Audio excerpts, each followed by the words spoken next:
ഇരുളെങ്ങും നിറയുന്ന ഇവിടുള്ള വാസത്തെ വിട്ടിടുമൊരു നാളിൽ നാം പരലോകെ ചേർന്നിടും വാഴുമെന്നാളും ആനന്ദം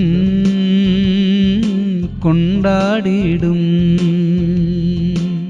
നഹൂം 1:7 യഹോവ നല്ലവനും കഷ്ടദിവസത്തിൽ ശരണവുമാകുന്നു.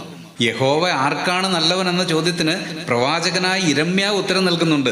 ദൈവത്തെ അന്വേഷിക്കുന്നവർക്കും ദൈവത്തെ കാത്തിരിക്കുന്നവർക്കും തന്നെ.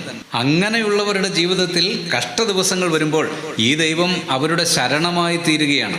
സങ്കീർത്തകന്മാരായ ദാവീദും ആസാഫും ഒരുപോലെ പറയുന്നത് കഷ്ടദിവസത്തിൽ വിളിച്ചപേക്ഷിക്കുമ്പോൾ ഉത്തരമരുളുന്നവനാണ് ഈ ദൈവം എന്നാണ്. പ്രിയമുള്ളവരെ, കഷ്ടതയുടെ നാളുകൾ ഒരുപക്ഷെ നമ്മുടെ ജീവിതത്തിലും വന്നേക്കാം.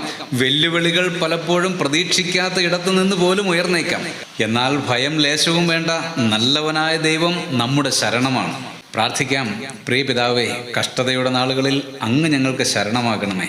അങ്ങെപ്പോഴും നല്ലവനായി കൂടെ ഉണ്ടാകണമേ. ക്രിസ്തുയേശുവിൻ്റെ പരിശുദ്ധ നാമത്തിൽ തന്നെ ആമേൻ.